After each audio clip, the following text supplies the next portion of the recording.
کیا یہ بازل کا گھر ہے؟ وہ سامنے کھڑی لڑکی کو دیکھتے پوچھ رہا تھا، جو اسے دیکھنے کے بعد پلکیں جھپک بھی نہیں رہی تھی۔ مس؟ اپنے سن گلاسز اتارتے اس نے تھوڑا جھک کر اس کے آگے چٹکی بجائی۔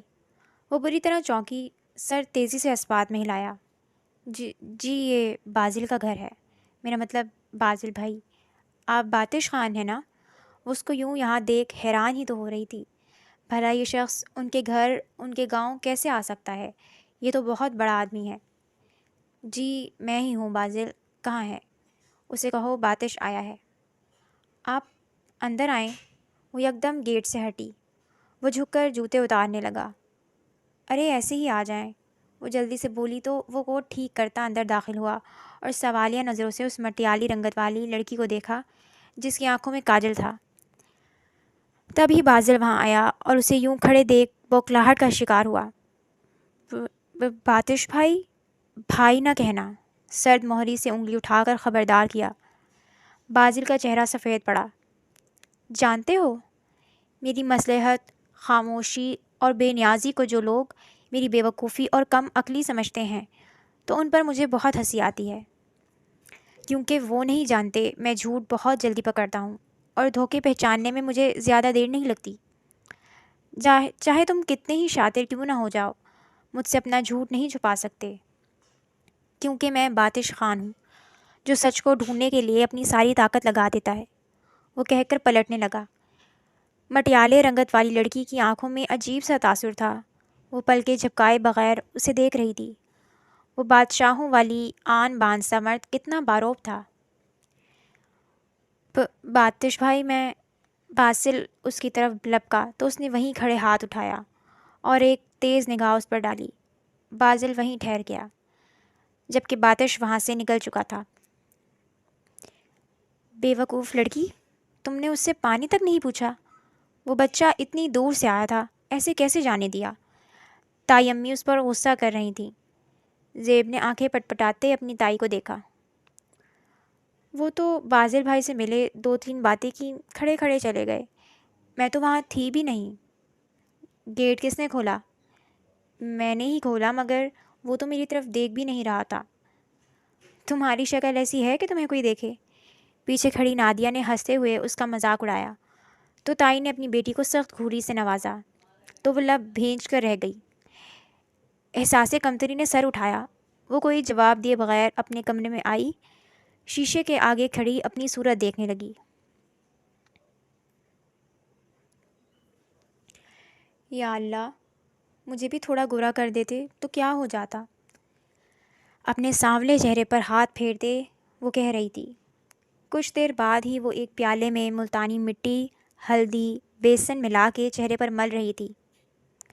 کالی نہیں ہو تم، مٹیالی رنگت ہے، نقوش دیکھے ہیں اپنے؟ تھوڑا سا خود پر دھیان دو تو 100 گولی لڑکیوں کو مات دے دو گی۔ اسے اچانک امی کی باتیں یاد آئیں۔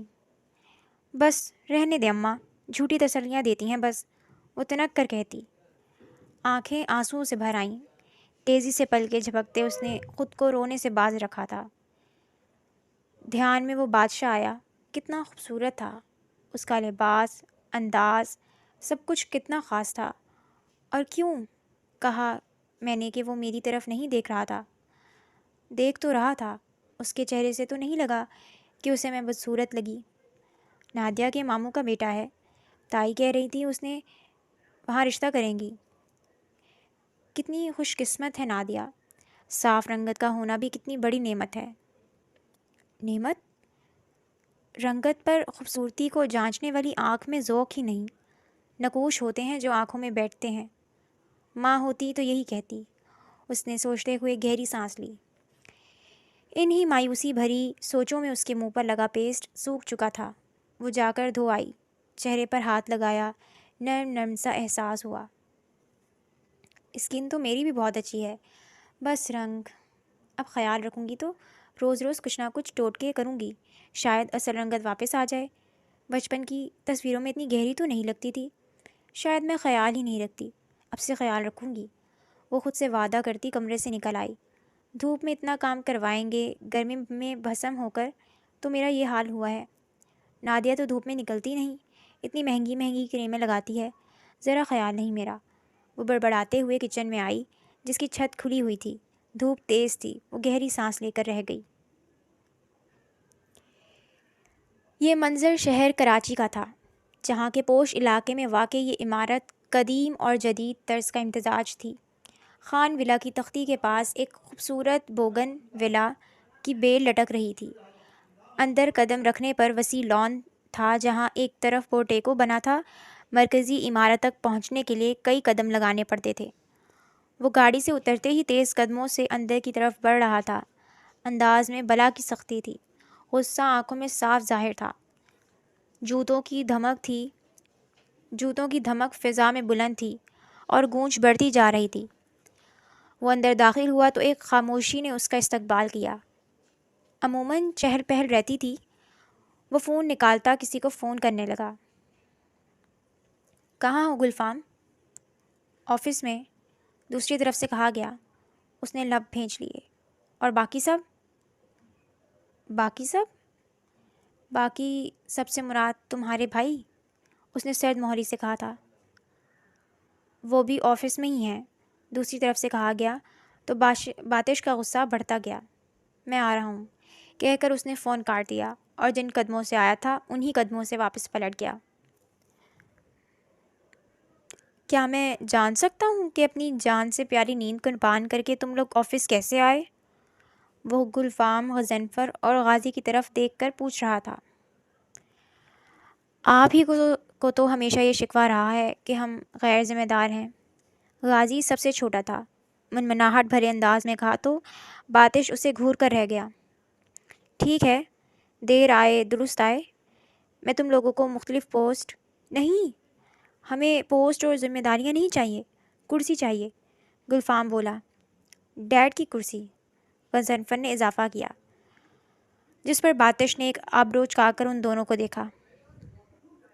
تمہارے ڈیڈ کی کرسی ان کے آفس میں رکھی ہے، چاہو تو جا کر بیٹھ جاؤ، مگر یہ میرا آفس ہے، یہاں کون کیا کرے گا اس میں میری مرضی چلتی ہے، کیونکہ اس پورے امپائر کو اللہ کے حکم سے روح دینے والا میں تھا۔ اس نے شہادت کی انگلی سے اپنی طرف اشارہ کیا۔ لیکن یہ کیا طریقہ ہے، تم ہی ڈائریکٹر، تم ہی چیئرمین اور تم ہی CEO، تو یہ ذمہ داریاں تو ہمیشہ سے میں ہی نبھا رہا تھا، اور پوری ذمہ داری سے۔ اس نے ان دونوں کو گھورا۔ غازی بیزاری سے اس بحث کو سن رہا تھا۔ اس سے صبح اٹھ کر یونیورسٹی نہیں جایا جاتا تھا، وہ تو خود پیسے دے کر دوستوں سے اپنی اسائنمنٹ بنوا کر گزارا کرتا تھا، اور اس کے دونوں بھائیوں سے اٹھا کر ادھر لے آئے تھے۔ ہاں، لیکن ہمیں اب اپنی ذمہ داری خود نبھانی ہے، تو نبھاؤ، پہلے سیکھو، سمجھو، پھر تمہیں خود ہی تمہاری جگہ مل جائے گی۔ میں ایسے ہی اٹھ کر تم لوگوں کو بڑی پوسٹ پر نہیں بٹھا سکتا، اس کے لیے کام اور ذمہ داری نبھانا آنا چاہیے۔ آج سے پہلے کبھی آفس کی شکل دیکھی ہے، کسی تقریب اور پارٹی کے علاوہ؟ نہیں۔ تو ایسے ہی باتش اپنی خون پسینے کی طاقت سے بنی یہ کمپنی تم لوگوں کے حوالے نہیں کر سکتا۔ تم ہمارا حق کھانا چاہتے ہو، گلفام نے کہا تو باتش ہلکا سا ہنس دیا۔ چہرے پر عجیب سے تاثرات آئے تھے۔ پھر آنکھیں اس پر ٹکاتے وہ میز پر آگے کی طرف ہوا۔ تمہارا حق کھانے سے میری قبر کی زمین چوڑی نہیں ہو جائے گی۔ نہ باتش دولت کا بھوکا ہے، جو تم لوگوں کا ہے وہ تم لوگوں کو ہی رہے گا، ایسے کوئی نہیں چھین سکتا۔ تو پھر ہمیں آفس میں کام کرنے کیوں نہیں دے رہے؟ غضنفر بولا۔ میں نے کب منع کیا ہے؟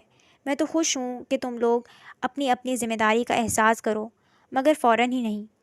پہلے متوسط انداز میں کام سیکھو، روز آفس آؤ۔ میں 20 سال کا تھا جب میرا باپ مرا۔ کمپنی 70% میرے باپ کی تھی، 30% چچا جان کی۔ انہوں نے مجھے آتے ہی میرے باپ کی سیٹ نہیں دی، اپنے ساتھ رکھ کر سکھایا، چلایا۔ آج اگر میں یہاں ہوں تو ان کی بدولت ہی۔ انہوں نے بھی میرا حق نہیں کھایا، قبضہ نہیں جمایا۔ میں کیوں 30% پر اپنی نیت خراب کروں؟ وہ اپنی زندگی میں ہی 10% کے حساب سے شیئرز تم تینوں کے نام کر گئے ہیں، لیکن وہ ایسے ہی میں تمہیں نہیں دے سکتا، نہ اس طرح سے کمپنی چل پائے گی۔ وہ کہہ رہا تھا اور وہ دونوں گہری نظروں سے اسے دیکھ رہے تھے۔ باتش کو لگا وہ انہیں سمجھانے میں کامیاب ہو جائے گا۔ اسی شام کو وہ آفس سے تھکا ہارا نکلا تھا۔ گاڑی ابھی مرکزی شاہراہ پر تھی جب اس کے فون پر کال آنے لگی۔ اس نے اسپیکر آن کرتے ہیلو کہا۔ سر، میں نے آپ کے کہے کے مطابق وہ ساری فائلز محسن وقار کو دے دی ہیں۔ Good Babar, very good. میں نے انہیں سمجھایا ہے، اب دیکھتے ہیں، اگر یہ میری بات سمجھ لیتے ہیں تو ضرورت ہی کوئی نہیں پڑے گی قانونی کارروائی کی۔ وہ کہہ رہا تھا۔ مجھے نہیں لگتا سر، گلفام آج کل کمپنی کے تمام عہدیداروں سے ملاقاتیں کر رہا ہے۔ وہ آپ پر پیچھے سے وار کرنا چاہتا ہے۔ تم فکر مت کرو، ایسا کچھ نہیں ہوگا، انشاءاللہ۔ وہ خاموش سڑک پر ٹرن لینے لگا جب پیچھے سے ٹرک آتا دکھائی دیا۔ اس نے صاف لین کو دیکھتے اچنبے سے ہارن دیتے ایک طرف ہونا چاہا، مگر اس کی بے یقینی کی انتہا نہ رہی جب ٹرک بھی اسی لین میں آنے لگا۔ اسے سمجھنے میں 1 سیکنڈ سے بھی کم وقت لگا۔ اس نے اسپیڈ بڑھاتے گاڑی کو دوسری طرف موڑنا چاہا۔ ٹرک اسی طرف ہونے لگا تو بائیں کو ہوا۔ ٹرک کی اسپیڈ مزید بھی بڑھی۔ اس کا دل تیزی سے دھڑکنے لگا۔ وہ اسے مارنا چاہتا تھا۔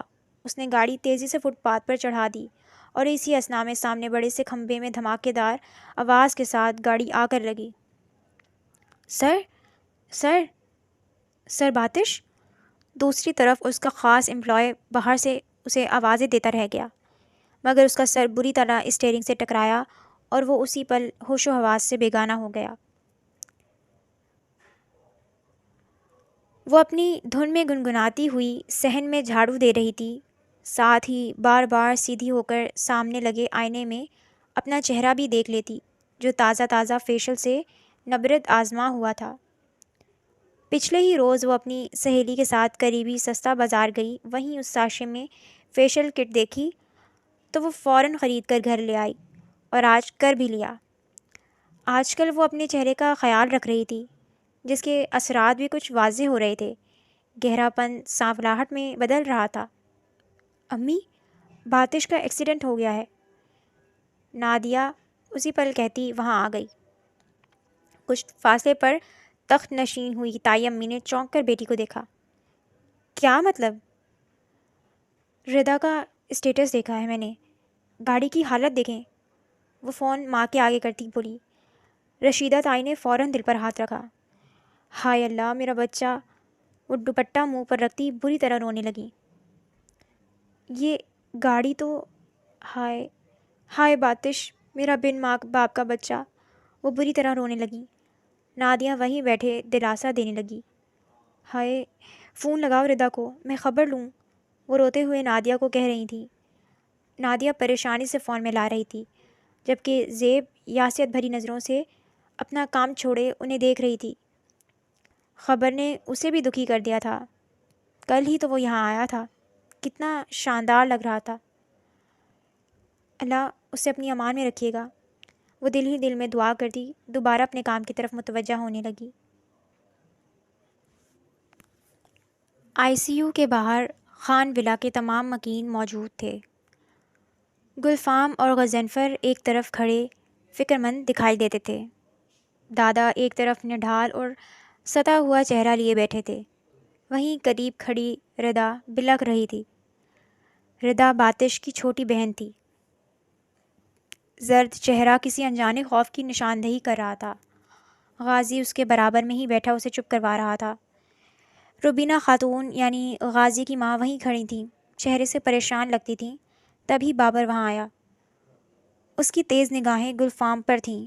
بابر کو دیکھ دادا اپنی جگہ سے اٹھے۔ ڈاکٹر سے بات ہوئی؟ جی دانیال صاحب، ہو گئی ہے، وہ آہستگی سے بولا۔ ہم اللہ سے اچھی امید رکھتے ہیں۔ میرے تو بابا بھی نہیں ہے، ماما بھی نہیں ہے، اگر بھائی کو کچھ ہوا تو میں کیا کروں گی؟ ردا پھر بلک اٹھی۔ بابر نے ترہم بھری نگاہوں سے اس کی طرف دیکھا۔ وہ صرف 18 سال کی تھی، باتش کی جان اسی میں بستی تھی۔ تم دعا کرو ردا، تمہاری دعا رد نہیں ہوگی۔ جی بابر بھائی، اسی انداز میں روتے ہوئے بولی۔ دن ہفتوں میں بدل گئے لیکن باتش کو ہوش نہ آ رہا تھا۔ اس کے زخم گہرے تھے، دعا اور دوا کے باوجود بھی اس کی حالت میں کوئی سدھار نہ آتا دیکھ آفس کے معاملات گلفام نے مکمل طور پر اپنے زیر نگرانی لے لیے۔ 3 مہینے کوما میں رہنے کے بعد آخر کار اس نے اپنی آنکھیں کھول دیں۔ یہ دن خان ولا کے مکینوں کے لیے عید کا دن تھا۔ جشن منایا گیا، غریبوں میں کھانا تقسیم کیا گیا، لیکن دوسرا بڑا جھٹکا بھی باقی تھا۔ یہ ہسپتال کا ہی منظر تھا جب بابر اس کے قریب کھڑا اس سے خیریت دریافت کر رہا تھا۔ میں کب تک دیکھ سکوں گا ڈاکٹر؟ باتش نے اپنی آنکھوں پر ہاتھ پھیرتے پوچھا تو بابر کے لیے ساری کائنات ٹھہر گئی۔ آپ دیکھ نہیں پا رہے؟ ڈاکٹر اور بابر نے ایک ساتھ سوال کیا، جس پر باتش نے نفی میں گردن ہلائی۔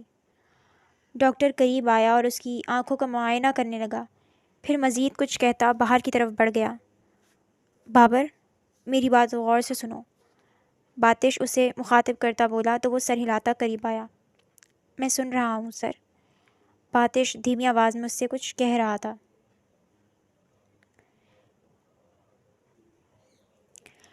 تو کوئی نوکرانی رکھ لینا نانا، نادیہ کہہ رہی تھی۔ اس کے انداز میں عجیب سا تاثر تھا۔ نوکرانی نہیں رکھ سکتے، کسی نے جان بوجھ کر اسے قتل کرنے کی سازش کی تھی، اور وہ چاہتے ہیں خاندان کی ہی کوئی لڑکی کو جو اس کے آس پاس رہے، اس لیے وہ اس کی شادی کروانا چاہتے ہیں۔ کیا آپ چاہتی ہیں میں ساری زندگی ایک اندھے انسان کے ساتھ گزار دوں؟ وہ دبے لہجے میں کہہ رہی تھی۔ جب زیب کان لگا کر دلچسپی سے ان کی گفتگو سننے لگی، وہ گاہے بگاہے ان کی زندگی میں ہونے والی تبدیلیوں سے واقف ہوتی رہی تھی۔ پہلے اس کا 3 ماہ کوما سے باہر نہ آنا، پھر پتہ چلا کہ وہ اب دیکھ نہیں سکتا، تو زیب کو اس کی قسمت پر بڑا دکھ ہوا، اور اب نادیہ کی زبانی وہ یہ نیا قصہ سن رہی تھی۔ تو نادیہ کے نانا اس کی شادی کرنا چاہتے تھے۔ بیچارہ اب بوجھ بن گیا اپنے ہی خاندان پر۔ اور آپ کو لگتا ہے یوں اس معذوری کے ساتھ وہ ساری کمپنی چلا سکتا ہے؟ مجھے لگتا ہے گلفام غضنفر ہی اب اصل مالک ٹھہریں گے۔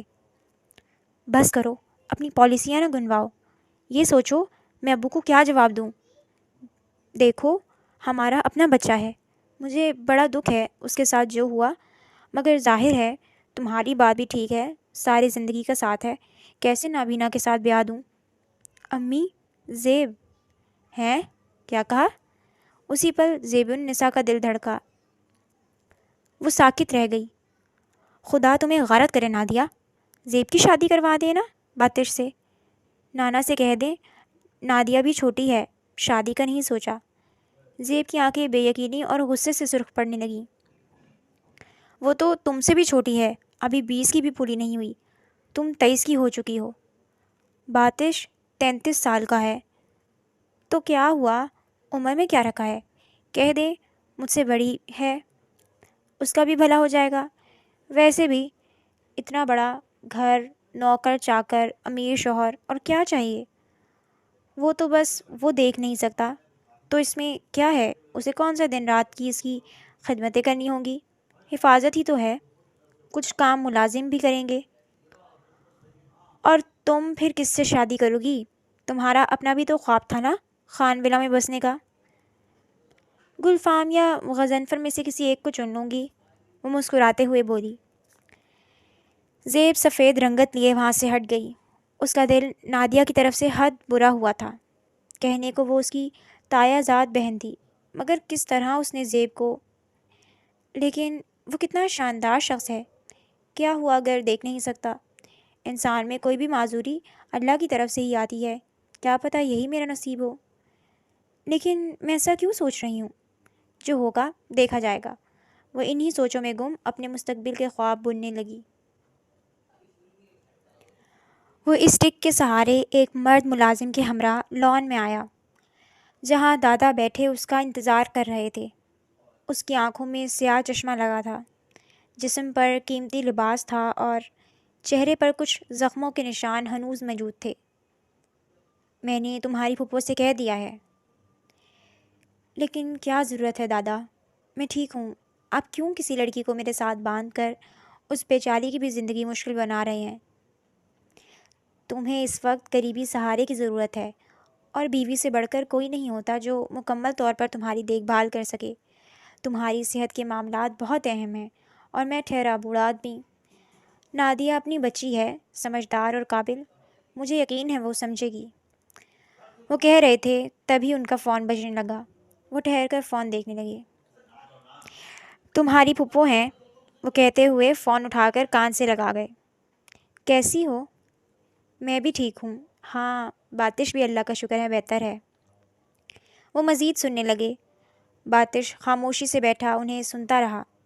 چند لمحوں میں ہی اسے اندازہ ہو گیا کہ دوسری طرف سے جس قسم کی گفتگو کی جا رہی ہے، دل ہی دل میں اطمینان ہوا کہ دوسری طرف سے منع کر دیا گیا ہے۔ سکون۔ ویسے بھی نادیہ میں سے کوئی دلچسپی نہ تھی۔ وہ سوچتے ہوئے دادا کو اشارہ کرتے وہاں سے اٹھا، مگر کچھ دیر بعد ہی اسے دادا کی طرف سے نیا پیغام مل چکا تھا کہ اس کی شادی زیب النساء نامی لڑکی سے طے کر دی گئی ہے۔ وہ یکدم حیران رہ گیا۔ اب یہ کون سی نئی مصیبت گلے پڑنے والی تھی؟ سر پر شدید چوٹ کے باعث اس کی یادداشت کا بہت سا حصہ فی الحال اس کے ذہن سے محو تھا۔ تبھی اسے یاد بھی نہیں تھا کہ وہ اس لڑکی سے ایکسیڈنٹ کے ایک روز قبل مل چکا تھا۔ وہ دادا سے ملا اور دادا نے اسے اطلاع دی، جس کا جواب اس نے کچھ نہ کہہ کر دیا۔ وہ خاموشی اختیار کر چکا تھا، کیونکہ وہ جانتا تھا یہ نکاح اور یہ تمام معاملات لیکن آپ نے تو مجھ سے پوچھا تک نہیں، وہ تائی امی سے شکایت کر رہی تھی۔ وہ اس سے پوچھے بغیر اس کا رشتہ طے کر چکی تھی اور اب اس سے کراچی چلنے کا عندیہ دے رہی تھی۔ لو، اب تم اتنی بھی بڑی نہیں ہوئی کہ تم سے مشورہ کریں گے، نادیہ جھٹ سے بولی، کیونکہ وہ جانتی تھی کہ اس کی ماں میں اتنی تیزی نہیں، نہ وہ روایتی عورتوں کی طرح ان معاملات میں شاطر تھیں۔ دیکھو بیٹا، وہ اچھا لڑکا ہے، بس وہ یہ حادثہ نہ ہوتا تو وہ دانستہ بات ادھوری چھوڑ گئیں، لیکن ان کی بات زیب النساء نے اپنے دل میں ہی مکمل کر دی تھی۔ ہاں، یہ حادثہ نہ ہوتا تو وہ یہ رشتہ میرے لیے ہوتا ہی نہیں، نادیہ پہلے ہی اس پر قبضہ کر چکی ہوتی۔ اب اسے کیوں بنائے کھڑی ہو؟ اچھا خاصا امیر ہے، جو تمہارا کمپلیکس ہے نا تمہاری رنگت کو لے کر، اس کا بھی علاج کروا ہی لینا، گوری ہو جاؤ گی، پیسہ تو ویسے بھی بہت ہوگا۔ دیکھ رہی ہوں آج کل بڑی محنت کر رہی ہو، ویسے فرق تو پڑ بھی رہا ہے، لیکن پیسہ لگاؤ گی تو زیادہ واضح ہوگا فرق، نادیہ نے تیز انداز میں بولی۔ زیب النساء کو اپنا آپ زمین میں دھستا ہوا محسوس ہوا۔ اس کا دل چاہا اس کا منہ نوچ لے، وہی تھی جو اسے ہمیشہ احساس کمتری کا شکار کرتی تھی۔ چھوڑو یہ ساری باتیں زیب النساء، تم تیاری کرو، اچھے لباس رکھ لینا، میں ابو سے کہہ دوں گی تمہیں اچھی سی تیاری کروا دیں گے، وہ کہہ رہی تھیں۔ زیب النساء خاموشی سے پلٹ گئی۔ کمرے میں آتے ہی آنسو بھل بھل بہنے لگے۔ وہ سمجھ ہی نہ پا رہی تھی کہ ایسا کیوں ہوا، پھر ہو بھی رہا تھا تو اتنی جلدی کیا تھی؟ اسے تو سوچنے کا موقع بھی نہیں ملا۔ وہ اب کیا کرے، کچھ سمجھ نہیں آ رہا تھا۔ پیسے کے لیے ایک نابینا شخص سے شادی، ساری عمر کا واسطہ تھا۔ کاش امی ہوتی تو اس کے لیے بہتر فیصلہ کرتی، لیکن فی الحال اس کے پاس کوئی راستہ نہیں تھا، اور جانے کیوں اس کا اپنا دل بھی اس فیصلے پر اس طرح بے چین اور احتجاجی نہیں تھا جس طرح ہونا چاہیے تھا۔ وہ بے دلی سے اٹھی اور اپنے کپڑے پیک کرنے لگی۔ خان ولا میں پہنچتے وہ اس گھر کا طول عرض دیکھتے ہی حیران رہ گئی۔ اتنا بڑا گھر اس نے کبھی خواب میں بھی نہیں دیکھا تھا، اوپر سے بلا کا خوبصورت تھا۔ ایک ایک چیز اپنی قیمت اور قدر خود بیان کر رہی تھی۔ اسے دیکھ کر اور اس سے مل کر سب کا تاثر بہت ہی مختلف تھا۔ شاید کوئی بہت خوبصورت لڑکی کی توقع کیے بیٹھے تھے، اس نے اپنے دل میں سوچا۔ باتش اسے اب تک نظر نہ آیا تھا۔ کچھ دیر بعد ہی اسے دادا مل گئے۔ شفیق نظر آنے والے دراز قد، لمبی داڑھی اور ٹوپی پہنے ہوئے شخص کو دیکھ وہ پہلی نظر میں ہی ان سے متاثر ہو گئی۔ تو آپ ہیں زیب النساء، بہت پیارا نام ہے۔ شکریہ، وہ سمجھ نہ سکی کیا کہہ کر پکارے تو جھجک کر رک گئی۔ یا دادا کہہ لیں یا نانا، ویسے اب جو رشتہ جڑنے جا رہا ہے اس لحاظ سے دادا بہتر رہے گا۔ وہ مسکرائے۔ زیب النساء بھی جھینپے انداز میں مسکرائی۔ کتنی تعلیم ہے بیٹا تمہاری؟ ایف اے تک، پھر امی کا انتقال ہو گیا تو چھوڑ دیا۔ کیوں چھوڑ دیا؟ کوئی مجبوری تھی یا تعلیم سے لگاؤ نہیں تھا؟ تعلیم سے لگاؤ نہیں تھا، وہ صاف گوئی سے بولی تو وہ ہنس دیے۔ کیا عمر ہے تمہاری؟ 19، میرا مطلب 24۔ پھر تیزی سے تصحیح کی تو دادا چونکے۔ 19۔ دادا نے سر ہلاتے تائید چاہی تو وہ نفی میں گردن ہلانے لگی۔ یہ راز راز رہے گا، تم میری بیٹی سے مت کہنا کہ میں جان گیا ہوں۔ میں بھی نہیں کہوں گا، کیونکہ شاید اسی میں بہتری ہو، وہ آہستہ سے کہہ رہے تھے۔ وہ چپ رہی۔ میری لائبریری میں ڈھیروں کتابیں پڑھی ہیں، جب چاہو وہاں چلی جاؤ، کچھ کتابیں ایک طرف کر کے رکھی ہیں، انہیں ضرور پڑھنا۔ میرے لیے رکھی ہیں؟ وہ حیران ہوئی۔ ہاں، نکاح جیسے بندھن میں بندھ رہی ہو تو اس کی افادیت اور فرائض۔ میں نے کسی لالچ میں یا ترس کھا کر یا کسی وقت فائدے کے لیے ہاں نہیں کی، بلکہ میں نے ہاں ہی نہیں کی کیونکہ کسی نے پوچھا ہی نہیں، لیکن میں نے اللہ پر بھروسہ کیا ہے، اور جب اللہ پر بھروسہ ہو تو پھر دنیاوی باتوں کو اہمیت نہیں دیتے۔ میں کسی کتاب کو پڑھے بغیر بھی اس رشتے کو ایمانداری سے قبول کر سکتی ہوں۔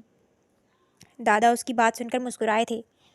سمجھدار ہو، ماشاء اللہ، اللہ نصیب اچھے کرے۔ میں چلتی ہوں۔ میری کسی بات کا برا تو نہیں لگا بیٹا؟ نہیں، وہ نرمی سے کہہ کر وہاں سے چلی آئی۔ ابھی وہ راہداری میں آگے ہی بڑھ رہی تھی جب اسے پیچھے سے کسی نے پکارا۔ میں ردا ہوں۔ اس کے پلٹتے ہی سامنے کھڑی لڑکی نے اسے دیکھا۔ جی، میں آپ کو جانتی ہوں، وہ آہستگی سے بولی۔ سامنے کھڑی لڑکی بہت خوبصورت تھی۔ قدرتی حسن، سرخ و سفید رنگت، نازک نین نقش۔ کس حوالے سے جانتی ہو؟ میرا مطلب باتش کی بہن ہے نا آپ؟ وہ اس کی خوبصورتی سے متاثر ہوئی، بے ظاہر نہ ہونے دیا، مگر نگاہیں اس کے چہرے سے نہ ہٹ رہی تھیں۔ تم نے بھائی سے شادی کے لیے ہاں کیوں کی؟ کیونکہ مجھے اس رشتے میں کوئی برائی نظر نہیں آئی۔ وہ ایک اچھے گھر کا اچھا لڑکا ہے، لیکن وہ دیکھ نہیں سکتے۔ میں اس کی بینائی بن جاؤں گی، کیونکہ اللہ نے اگر مجھے اس کے اور اسے میرے نصیب میں لکھا ہے تو اس میں کچھ حکمت ہوگی۔ ردا کچھ بھی نہ کہہ سکی، شک بھری نظروں سے اسے دیکھتی رہی۔ نادیہ کی کزن ہو، اسی کی طرح تیز ہوگی۔ وہ تو آپ کی بھی کزن ہے، کیا آپ کا مزاج اس کے جیسا ہے؟ اللہ نے ہر ایک کو دوسرے انسان سے مختلف بنایا ہے، کسی ایک کی وجہ سے سب کو جج نہیں کر سکتے، وہ کہہ کر آگے بڑھ گئی۔ ردا وہیں کھڑی اسے جاتے دیکھتی رہی۔ اسے اپنے بھائی کی فکر تھی۔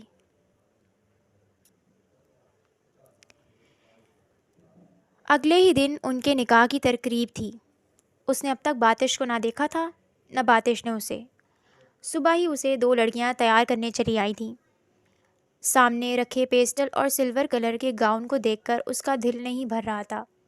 اس نے کبھی خواب میں بھی نہیں سوچا تھا کہ اتنا خوبصورت لباس پہننا بھی اسے نصیب ہوگا۔ تیار ہونے کے بعد اس نے اپنا روپ آئینے میں دیکھا تو حیران رہ گئی۔ اسے یقین ہی نہیں آیا کہ سامنے کھڑی لڑکی وہ خود ہے۔ وہ کئی پل محویت سے اپنے آپ کو تکتی رہی۔ چلیں، آپ کو باہر بلا رہے ہیں۔ اسی پل ردا وہاں آئی اور یوں ہی بے نیازی سے اسے اطلاع دے کر واپس پلٹ گئی۔ وہ عجیب کیفیت میں گھبرائی، شرمائی، لجھائی سی باہر آئی تو تایمی وہیں بیٹھی تھی۔ اسے دیکھ کر کھڑی ہوئی اور آگے بڑھ کر تھاما۔ سامنے باتش بھی بیٹھا تھا، کالا چشمہ لگائے، سر جھکا ہوا تھا، جسم پر اسی کے ہم رنگ کپڑے اور سفید کوٹ۔ کاش وہ دیکھ پاتا۔ اسے اپنی تیاری بیکار لگی۔ جس کے لیے وہ آج کے دن اتنی پیاری لگ رہی تھی، وہی دیکھ نہیں سکتا۔ اسے باتش کے برابر میں بٹھایا گیا تو باتش نے چشمے کے پیچھے سے کن اکھیوں میں اس پر نگاہ ڈالی۔ ایک پل کو ٹھٹک گیا۔ اس کی سانولی مخروطی انگلیوں میں اپنی مرحوم ماں کی نگینہ جڑی انگوٹھی دیکھ کر وہ بری طرح چونکا۔ دل چاہا اسی پل نوچ کر اتار لے، مگر خود پر جبر کیے بیٹھا رہا۔ اسے دادا پر بلا کا تاؤ آیا، وہ ایسا کیسے کر سکتے تھے؟ نکاح شروع کیا جانے لگا۔ قبول ہے، لڑکی کی دھیمی مترنم آواز پر وہ چونکا۔ یہ لہجہ اور آواز کچھ جانی پہچانی لگی۔ یہ لڑکی، اس سے وہ پہلے مل چکا تھا کیا؟ وہ اسی سوچ میں گم تھا جب اس سے پوچھا جانے لگا۔ قبول ہے، اس نے 3 بار کہتے نکاح نامے پر دستخط کر دیے۔ زیب اپنے سانولے ہاتھوں کا مقابلہ اس کے گورے ہاتھوں سے کرتی احساس کمتری کا شکار ہونے لگی۔ بچپن ہی سے اسے اس کی رنگت پر چھیڑ چھاڑ کر اسے حد سے زیادہ احساس کمتری کا شکار کر دیا گیا تھا کہ وہ کسی بھی انسان کو دیکھتی تو بے اختیار اپنی رنگت کا مقابلہ اس سے کرنے لگتی، اور اس کے وہم و گمان میں بھی نہیں تھا کہ جس سے اس کی شادی ہوگی وہ شخص دودھ سی رنگت کا حامل ہوگا۔ بے اختیار ہی اس کا دل ڈوبا تھا۔ اسے ایک کمرے میں پہنچایا گیا تو وہ کمرے کی شان و شوکت میں کئی پل ساختہ کاری کیے کھڑی رہی، تبھی اس کے لیے کھانا لایا گیا۔ اسے بھوک نہیں تھی، مگر پھر بھی چند لقمے زہر مار کرتی وہ پلنگ پر جا بیٹھی۔ کچھ ہی دیر میں وہ کمرے میں داخل ہوا تھا۔ اس کے چلنے کا انداز بالکل نارمل لگا، کہیں سے نہ لگ رہا تھا کہ وہ دیکھ نہیں سکتا، مگر وہ اسے نظر انداز کرتا پلنگ پر دوسری طرف جا بیٹھا۔ ادھر آؤ، بھاری آواز پر وہ چونکی، پلٹ کر اسے دیکھا۔ میں؟ وہ گھبرائی۔ کمرے میں کوئی اور ہے؟ کھردرے لہجے میں پوچھا۔ نہیں، تو پھر کسے کہوں گا؟ ادھر آؤ، وہ بیزار سا کہہ رہا تھا۔ وہ جھجک کر اٹھی اور آہستہ سے اس کے پاس پہنچی۔ اسی پل باتش نے بازو آگے کرتے اسے پکڑتے اپنے بالکل سامنے بٹھایا۔ وہ سہم کر رہ گئی۔ یہ شادی کیوں کی ہے تم نے؟ میں اچھی طرح جانتا ہوں۔ وہ اس کے ہاتھ ٹٹولنے کی اداکاری کرتا اس کے ہاتھوں سے انگوٹھیاں اتارنے لگا۔ وہ حیرت سے اسے انگوٹھیاں اتارتے دیکھ رہی تھی۔ پھر اس کا ہاتھ اس کی گردن پر گیا تو وہ کانپ کر رہ گئی۔ وہ اس کا زیور اتار رہا تھا۔ وہ حیران پریشان سی بیٹھی رہی۔ وہ چشمے کے پیچھے سے اس کا بوکھلاہٹ بڑا روپ دیکھ رہا تھا۔ اس کے گاؤن کا گلا کچھ نیچے کو ڈھکا ہوا تھا اور وہ چاہ کر بھی نگاہیں نہ ہٹا سکا۔ نام کیا ہے تمہارا؟ زیب النساء، اس نے جواب دیا، پھر پیچھے ہٹ گئی کیونکہ وہ زیور اتار کر ہاتھ کھینچ چکا تھا۔ شادی کیوں کی مجھ سے، یہ جانتے ہوئے بھی کہ میں نہیں دیکھ سکتا؟ آپ بھی یہی سوچ رہے ہوں گے کہ دولت کے لیے کی، لیکن نہیں، دنیا دولت سے شروع ہو کر دولت پر ختم نہیں ہو سکتی۔ لیکن میں اندھا ہوں، کوئی کسی اندھے سے شادی کیوں کرے گا؟ اندھے ہیں، عقل سے اندھے تو نہیں ہیں۔ اتنا پیسہ ہے، آپ آنکھیں لگوا سکتے ہیں، ڈونر مل جائے گا۔ وہ جلدی سے بولی۔ وہ نظریں اٹھائے اسے دیکھنے لگا۔ اس امید پر شادی کی ہے کہ نئی آنکھیں لگوا لوں گا؟ اگر نہیں لگوائیں تو میرے نصیب میں اندھا پلس عقل کا اندھا لکھا ہے، یہی سوچ کر صبر کر لوں گی۔ وہ صرف اندھے ہیں، بہرے نہیں، یقیناً سن لیا ہے۔ وہ چڑچڑی ہو رہی تھی۔ کس قدر بے دردی سے زیور نوچا ہے، سارا موڈ خراب کر دیا۔ تم یہ کس انداز میں مجھ سے بات کر رہی ہو؟ وہ تپ کر بولا۔ جس انداز میں آپ نے زیور نوچا ہے۔ میری ماں کا زیور ہے، وہ بھڑک کر بولا۔ تو میں کھا جاتی؟ اندھے ہیں، پھر کیسے دے گیا کہ ماں کا زیور ہے؟ دیکھا نہیں، مگر معلوم ہے۔ دادا نے مہربانی فرما کر میری مرحوم ماں کا زیور تمہیں پکڑا دیا، اور میں برداشت نہیں کر سکتا کوئی ایرا غیرا کر میری ماں کا زیور پہنے۔ وہ یکدم احساس توہین سے سرخ پڑی۔ اس نے شکایتی اور غصیلی نگاہیں اس پر ڈالتے رخ موڑ لیا اور تیزی سے ڈریسنگ روم میں جا گھسی۔ باتش لب بھینچے اس طرف دیکھتا رہ گیا۔ دل ہی دل میں اسے اپنے الفاظ کی گرانی کا احساس ہوا، مگر اب کچھ نہیں ہو سکتا تھا۔ سوٹ کر لباس تبدیل کیے بغیر باہر نکل گیا۔ بالکنی میں آیا اور سلائڈنگ ڈور بند کرتے باہر کو فون میں لانے لگا۔ بابر، کام کہاں تک پہنچا؟ رابطہ بحال ہوتے ہی وہ پوچھنے لگا تھا۔ کچھ دیر بعد وہ بات ختم کر کے واپس آیا تو وہ صوفے پر پیر پسارے سو رہی تھی۔ وہ میک اپ کے ساتھ جتنی پیاری لگ رہی تھی، اس سے زیادہ معصومیت اور دلکشی اس کے خام نقوش میں تھی۔ یہ مٹیالہ رنگ اور اس کی خوب بن صورتی اس کے لیے نئی تھی۔ اس نے سانولے چہرے دیکھے تھے، مگر اس قدر جاذبیت اور کاملیت بھری سانولی رنگت نہیں دیکھی تھی، جیسے یہ رنگ اور یہ نقوش اس کے لیے خاص بنائے گئے ہوں۔ وہ خاموشی سے جا کر پلنگ پر لیٹ گیا۔ ذہن تیزی سے گزرے واقعات میں جا الجھا۔ وہ ساری رات کروٹیں بدلتا رہا اور کہیں جا کر رات کے آخری پہر اس کی آنکھ لگی۔ اگلی صبح وہ نیا لباس پہنے لمبے بالوں کو کنگھے سے سنوارتی ہوئی ملی۔ دوپٹہ ایک طرف لاپرواہی سے پھینکے وہ بغیر دوپٹے کے کھڑی تھی۔ کیسی دکھتی ہو تم؟ اس کے عجیب سے سوال پر وہ پلٹ کر اسے دیکھنے لگی۔ وہ اسی کو دیکھ رہا تھا۔ موٹی ہوں، جھاڑو جیسے بال ہیں جنہیں سنوارنے میں 1 گھنٹہ لگتا ہے۔ اور چہرہ کیسا ہے؟ وہ مسکراہٹ روک کر پوچھ رہا تھا۔ کاش آپ دیکھ پاتے تو آپ کو پتہ چلتا جس لڑکی سے آپ کی شادی ہوئی ہے وہ کیسی دکھتی ہے۔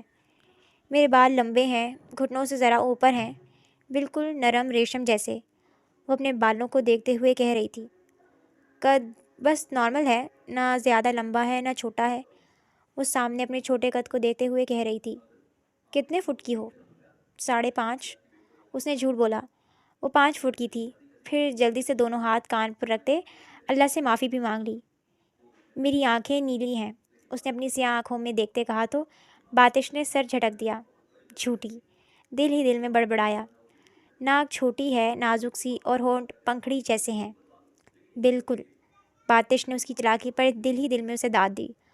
اور رنگ میرا دودھ جتنا گورا ہے، اس نے اپنے چہرے پر ہاتھ رکھتے کہا۔ باتش مسکرا دیا۔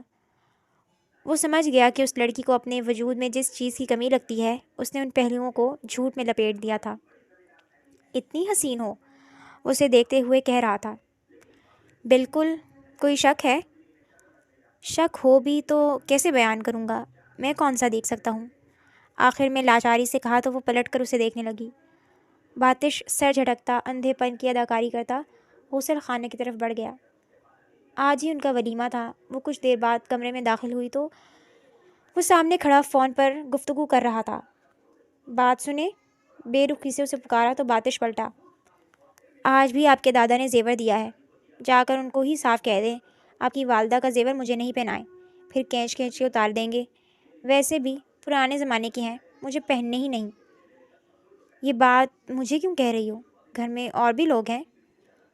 سارے کے سارے میرے شوہر نہیں لگتے نا، تڑک کر جواب دیا۔ دادا کی عزت کرتی ہوں اس لیے کچھ نہیں کہا، باقی سب کو کچھ نہیں سمجھتی اس لیے کیوں کہوں؟ کیوں کچھ نہیں سمجھتی؟ سمجھتی کیا ہو خود کو تم؟ وہ بھی تو مجھے کچھ نہیں سمجھتے، تو میں کیوں کچھ سمجھوں؟ اور خود کو میں زیب النساء ہی سمجھتی ہوں۔ ایک تو اندھے سے شادی بھی کروں، پھر اس کے مینٹل خاندان کے نخرے بھی سہوں۔ دادا کو ہٹا کر کہہ رہی ہوں، آپ کی بہن کا بس نہیں چلتا مجھے کچا کھا جائے۔ انہیں میرا شکر گزار ہونا چاہیے کہ میں نے اس کے اندھے بھائی سے شادی کر لی، ورنہ کون کرتا؟ وہ سینے پر ہاتھ باندھے اس کی چک چک سن رہا تھا، اور اسے اچانک یاد آیا کہ وہ کچھ زیادہ بول رہی ہے۔ بندہ کچھ کہہ نہیں رہا، اس کا مطلب یہ نہیں کہ بے نقد بولتی رہوں۔ خیر، جا کر دادا سے کہہ دیں آپ کہ ایرے غیروں کو آپ کی ماں کا زیور نہ دیں، آخر میں جتاتے ہوئے کہا اور پلٹ گئی۔ باتش خان نے موبائل اسکرین کو دیکھا تو اگلے پر اس کے ہوش اڑ گئے۔ کال چل رہی تھی۔ کانفرنس کال میں اس کا وکیل اور بابر دونوں ساری باتیں سن چکے تھے۔ میں بعد میں بات کرتا ہوں، وہ خجالت سے کہہ کر فون بند کر گیا۔ دادا، آپ کو وہ 10 گز کی زبان والی ہی ملی تھی؟ وہ چڑھ کر بولا تھا۔ کیا مطلب؟ ایک ہی دن میں اندھے ہونے کے تانے دے دے کر کان پکا دیے میرے، وہ تپے ہوئے لہجے میں کہہ رہا تھا۔ انہوں نے مجھے ایرا غیرا کہا، یوں نوچ نوچ کر زیور کھینچا کہ ان کی ماں کا ہے، اوپر سے کہہ رہے ہیں پیسے کے لیے شادی کی ہے میں نے۔ آپ دولت مند ہیں تو کون سا ساری جائیداد میرے نام لکھ دیں گے؟ شادی کے پہلے دن اپنی بیوی کے ساتھ ایسا سلوک کون کرتا ہے؟ وہ جانے کہاں سے نکل آئی تھی۔ دادا نے شکایتی نظروں سے باتش کی طرف دیکھا، پھر اسے دیکھا اور تسلی دیتی نظر اس پر ڈالی۔ میں اس سے بات کرتا ہوں، تم جا کر اپنی تیاری کرو۔ وہ اسے بولے تو زیب وہاں سے چلی گئی۔ باتش، اتنے سمجھدار ہو کر ایسی بچکانہ حرکتیں؟ باتش بگلیں جھانکتا رہ گیا، کچھ نہ سمجھ سکا کہ کیا جواب دے۔ وہ 2 دن کی آئی لڑکی ہے دادا، یوں بھروسہ کر کے قیمتی چیزیں اس کے حوالے نہ کریں۔ اسے اس گھر میں آئے 2 دن ہوئے ہیں، مگر مجھے اس دنیا میں آئے 75 سال ہو چکے ہیں۔ اچھے برے کی تمیز ہے۔ ان کی بات پر باتش پہلو بدل کر رہ گیا۔ اچھا، میں خیال رکھوں گا، لیکن امی کا زیور ردا کے لیے رکھیں، کسی کو نہ دیں پلیز۔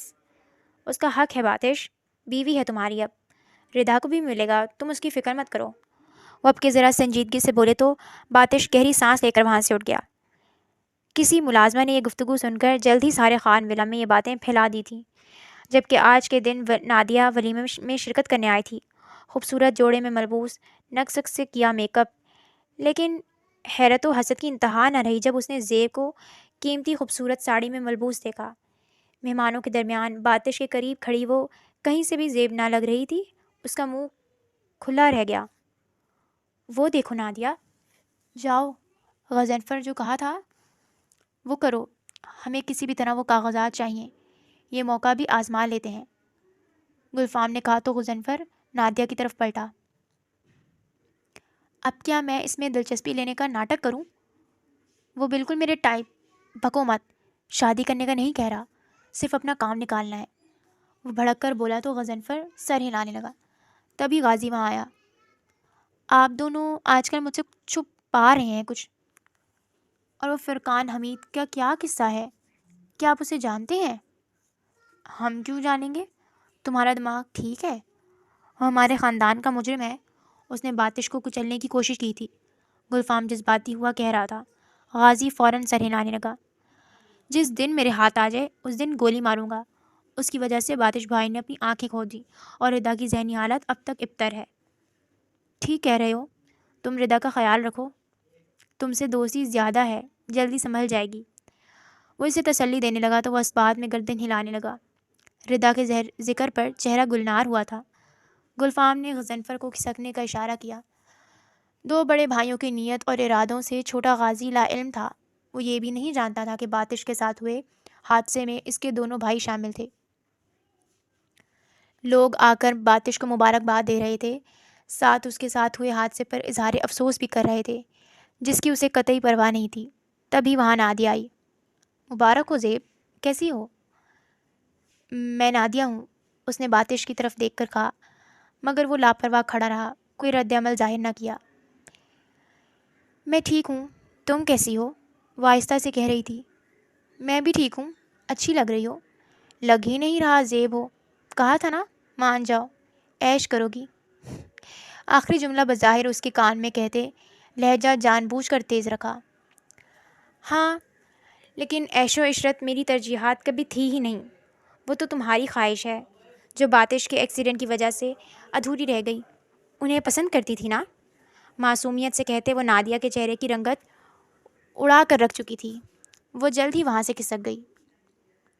اچھا، تو نادیہ مجھے پسند کرتی تھی؟ کون نہیں کرے گا؟ لاپرواہی سے بولی۔ کیوں، اتنا ہینڈسم ہوں؟ وہ مسکراتے ہوئے پوچھ رہا تھا۔ آپ خود بھی جانتے ہیں۔ تم کیا جانتی ہو؟ تم بتاؤ۔ صاف کہہ دیں، میرے منہ سے اپنی تعریف سننا چاہتے ہیں؟ تڑک کر کہا تو وہ ہنس دیا۔ لگتا ہے زیور لینے والی بات دل پر لے لی ہے۔ ظاہر ہے میں اتنی گری پڑی بھی نہیں کہ زیور کے لیے مجھے یوں ذلیل کیا جائے۔ آئی ایم سوری، اس نے نرمی سے کہتے اس کا کندھا تھپتھپایا۔ بچی ہوں اور بچوں پر شفقت رکھنا اچھی بات ہے، ساتھ ہی کہا تو وہ اسے گھور کر دیکھنے لگی۔ بچی ہو تو شادی کیوں کی؟ اڈاپٹ کر کے بیٹی بنا لیتے۔ اس کی بات پر باتش بے اختیار کہکا لگا کر ہنسا۔ آس پاس کھڑے لوگ حیرت سے اس طرف دیکھنے لگے، جبکہ نادیہ جل کر خاکستر ہوئی تھی۔ گھر پر جو یہ اتنی معصوم بنی پھرتی تھی نا امی، ذرا بھی معصوم نہیں ہے۔ دیکھ لیں، ایک منٹ جو اس کی زبان رکی ہو، میٹھی میٹھی باتیں کر کے کیسے باتش کو ہنسا رہی ہے۔ تائی امی کچھ نہ بولیں، بس اپنا کھانا کھاتی رہیں۔ کھانا کھا لیں، وہ اسے کھانا پیش کر رہی تھی۔ باتش نیپکن باندھ رہا تھا جب اس نے اسے چمچ اور کانٹا پکڑایا۔ کنکھیوں سے اسے دیکھا، باتش چشمے کے پیچھے سے اسے ہی دیکھ رہا تھا۔ وہ ایک دم مسکراہٹ دباتی نمک کی شیشی اٹھانے لگی۔ باتش کے ابرو ایک دم سکڑے، وہ بغور اس کے ارادے نوٹ کر رہا تھا۔ اسی پل اس نے نمک بلا ضرورت اس کے کھانے میں چھڑک دیا۔ تم بھی کھاؤ، بظاہر شیریں لہجے میں کہتا باتش دل ہی دل میں اسے مزہ چھکانے جا رہا تھا۔ یہ لو۔ اسی پل باتش نے چمچ بھر کر اس کی طرف بڑھایا۔ اداکاری ایسی تھی جیسے وہ دیکھ ہی نہ رہا ہو، مگر اس کے ہونٹوں کے پاس چمچ لاتے وہ اس کے تاثرات دیکھ لطف اندوز ہو رہا تھا۔ اس نے بدقت ہی چاول نگلے تھے۔ باتش مسکراہٹ چھپائے اب خود کھانا کھانے لگا۔ وہ یک دم اوپر ہاتھ رکھتی اٹھی۔ اس میں شاید غلطی سے نمک زیادہ ہو گیا ہے، میں دوسرا لاتی ہوں۔ وہ اس کے سامنے سے ٹرے اٹھا کر تیزی سے کمرے سے نکلی تو پیچھے باتش سر جھٹک کر ہنس دیا تھا۔ تبھی اس کا فون بجا۔ دوسری طرف بابر تھا۔ وہ اٹھ کر بالکنی میں آیا اور سلائڈنگ ڈور بند کر دیا۔ دن یوں ہی گزر رہے تھے۔ وہ اس کا خیال رکھتی تھی، ایک ایک چیز ہاتھ میں پکڑاتی، چھوٹے کاموں میں مدد کرتی۔ کب اس کی عادی ہوئی اسے خود بھی معلوم نہ ہوا۔ انہی دنوں نادیہ کا رویہ بھی اس سے بہتر ہوتا جا رہا تھا۔ وہ تقریباً روز ہی حال چال پوچھ لیتی تھی۔ ایک دن اسے تحفتاً کچھ اسکن کیئر پروڈکٹس بھی بھیج دیے۔ وہ نادیہ کے اسائم سے بے خبر تھی۔ ایک روز نادیہ اس سے ملنے آئی۔ وہ دونوں بیٹھی باتیں کر رہی تھی جب نادیہ بہانہ کرتی غسل خانے میں داخل ہوئی۔ وہ نکلی تو اس کے ہاتھ میں کچھ فائلیں دیکھ زیب حیران ہوئی۔ یہ کیا ہے؟ دکھاؤ مجھے۔ کچھ نہیں، نادیہ پکڑے جانے پر بوکھلاہٹ کا شکار ہوئی۔ دکھاؤ نادیہ۔ وہ یکدم آگے بڑھی اور اس کے ہاتھ سے فائل لی۔ یہ تم نے کہاں سے لی؟ زیب حیرت زدہ رہ گئی۔ ڈریسنگ روم میں تو یہ فائلیں رکھنے کی کوئی جگہ نہیں۔ زیب النساء الجھن کا شکار ہوئی۔ یہ میری اپنی ہے۔ نادیہ اس کے ہاتھ سے فائل لے رہی تھی جب زیب نے ہاتھ پیچھے کر دیا۔ مجھے سچ سچ بتاؤ نادیہ، یہ میں نے یہیں سے لی ہے۔ دیکھو زیب، یہ مجھے لے جانے دو۔ ممی، یہ باتش کی فائل ہے۔ تم کہہ رہی تھی کہ غضنفر تمہیں پسند کرتا ہے، اس نے تمہیں یہ لینے کا کہا ہے۔ کہاں سے لی تم نے یہ؟ اس کا دماغ سن ہونے لگا۔ زیب میری جان۔ چپ، زیب تنفر سے کہتی پیچھے ہٹی۔ تم مجھے میرے شوہر کی نظروں میں گرانا چاہتی ہو؟ کب تک اندھے کے ساتھ رہو گی؟ وعدہ کرتی ہوں اس سے ملنے والا فائدہ تمہیں بھی ہوگا۔ کسی اچھے لڑکے سے بکواس بند کرو۔ تم مجھے میرے شوہر کو دھوکہ دینے کے لیے اکسا رہی ہو۔ کس کے کہنے پر؟ ہاں، غضنفر ہی ہو سکتا ہے۔ اس نے مجھے بھی کئی دفعہ اپنی باتوں میں گھیرنے کی کوشش کی ہے، لیکن میں مر سکتی ہوں، باتش کے پیٹھ پیچھے ایسی حرکت نہیں کر سکتی۔ جا کر کہہ دو غضنفر سے، اگر میرے شوہر کو نقصان پہنچانے کی کوشش کر رہا ہے تو سدھر جائے۔ اگر وہ دیکھ نہیں سکتا تو کیا ہوا، میں اس کی بینائی بن کر اس کی حفاظت کروں گی۔ کمرے کے اندرونی حصے میں کھڑا باتش بے اختیار مسکرایا اور خاموشی سے باہر نکلتا فون ریکارڈر آف کر دیا۔ ریکارڈنگ وکیل کو بھیج کر اگلے دن ہی صبح سادے کے وقت گھر پر پولیس گھر میں پہنچ چکی تھی۔ ہم باتش خان پر قاتلانہ حملے اور سازشی عناصر کے استعمال کے جرم میں گلفام کو گرفتار کرنے آئے ہیں۔ ایسا کیسے ہو سکتا ہے؟ یہ الزام ہے۔ گلفام ناشتے کی میز پر سے اٹھا۔ یہ الزام نہیں ہے گلفام۔ اسی پل باتش اپنا چشمہ اتارتا وہاں سے اٹھا۔ آج سے 8 ماہ قبل میں نے بازل کو کیا فون سن لیا تھا تمہارا، اور مجھے شک ہوا کہ تم مجھے نقصان پہنچانا چاہتے ہو، لیکن مجھے معلوم نہیں تھا کہ سازش اتنی آگے بڑھ چکی ہے، اور اس ٹرک ڈرائیور سے بچنے کے لیے میں نے خود گاڑی دیوار سے ٹکرائی تھی۔ اندھے پن کا ناٹک صرف اس لیے کہ تم لوگوں کو گمراہ کر کے حقیقت کو آشکار کر سکوں، ثبوت اکٹھے کر سکوں، گواہ جمع کر سکوں۔ جائیداد چاہیے تھی، اب لے کر دکھاؤ۔ وہ اس کی آنکھوں میں آنکھیں ڈالتا کہہ رہا تھا۔ باتش بیٹا، معاف کر دو انہیں، معاف کر دو انہیں، میں تمہارے آگے ہاتھ جوڑتی ہوں۔ نہیں چاچی، معافی اتنی جلدی نہیں ملے گی، انہیں سزا بھگتنی ہی ہوگی، کیونکہ آج معاف کیا تو کل دوبارہ ڈسنے کی کوشش کریں گے، اور میں ایک ہی سوراخ سے 2 دفعہ ڈنگ نہیں کھا سکتا۔ زیب منہ کھولے اسے دیکھ رہی تھی۔ ایک ایک کر کے سارے لمحے اس کی آنکھوں کے سامنے گھومنے لگے۔ اس کا دل چاہا زمین ابھی پھٹے اور یہ اس میں سما جائے۔ اس نے سختی سے آنکھیں میچ کر نفی میں گردن ہلائی اور تیزی سے بھاگتی ڈائننگ روم سے نکل کر کمرے میں آئی۔ جلدی جلدی سامان پیک کرنے لگی۔ جھوٹے حسن کے قصیدے گا گا کر اس نے اسے ان 6 مہینوں میں 600 دفعہ اندھے ہونے کا تانا دیا تھا، اور وہ سب دیکھ رہا تھا۔ اف، اس کا چہرہ سرخ تھا۔ تو کیا وہ مجھے اتنی اتنی کریمیں ملتا بھی دیکھتا تھا؟ اور سانس جہاں کا تہاں رہ گیا تھا۔ وہ تو اس کے سامنے لباس تک تبدیل کر چکی تھی۔ اف، سر پکڑے وہیں بیٹھ کر رونے لگی۔ توہین کا احساس سر چڑھ کر بولنے لگا۔ یہ کہاں کی تیاری ہے حسین کی ملکہ؟ ان 6 مہینوں میں وہ اچھے خاصے بے تکلف ہو چکے تھے، اور وہ اسے اسی لقب سے پکارتا تھا۔ وہ اسے دیکھنے کے باوجود کس طرح اسے یہ لقب دے سکتا تھا؟ اس نے سختی سے آنکھیں میچ لیں۔ کچھ کہہ کیوں نہیں رہی؟ میں جا رہی ہوں، وہ ہکلا کر بولی تھی۔ اس کی ہکلاہٹ پر باتش نے ابرو چکایا۔ کدھر؟ سینے پر ہاتھ باندھتے سوال کیا۔ اپنے گھر۔ کون سا گھر؟ آخری اطلاعات کے مطابق تو تم میری بیوی نہیں تھی۔ کیا تم نے ترس کھا کر مجھے اندھے سے؟ پلیز، آپ میرے ساتھ ایسا کیسے کر سکتے ہیں؟ وہ نظر اٹھائے شکایتی انداز میں کہتی، پھپک پھپک کر رو دی۔ باتش سن رہ گیا۔ دل کو کچھ ہوا۔ وہ اس کی طرف بڑھا اور گھٹنوں کے بل اس کے سامنے بیٹھا۔ میری مجبوری تھی۔ کیسی مجبوری تھی کہ ایک انجان لڑکی کو اندھے بن کر بے لباس دیکھتے تھے؟ باتش کا چہرہ سرخ پڑا۔ کچھ مناظر آنکھوں کے سامنے گھومے۔ دل بری طرح دھڑکا۔ میں پوری کوشش کرتا تھا شروع میں نہ دیکھوں، اور میں نظریں پھیر لیتا تھا۔ جھوٹ مت بولیں۔ بعد میں ٹھیک ہے دیکھ لیتا تھا، مگر میری بیوی ہو تم، میں دیکھ سکتا ہوں۔ لہجہ گمبھیر ہوا تھا۔ وہ نظریں چراتی تیزی سے آنکھیں رگڑتی اپنی جگہ سے اٹھنے لگی۔ ویسے بھی اب مجھے چھوڑ ہی دیں گے؟ جھوٹ بولا میں نے کہ میں بہت حسین تو کیا نہیں ہوں؟ یہ آنکھیں، یہ ہونٹ، یہ ناک، یہ ترشا ہوا بدن۔ چپ کریں پلیز۔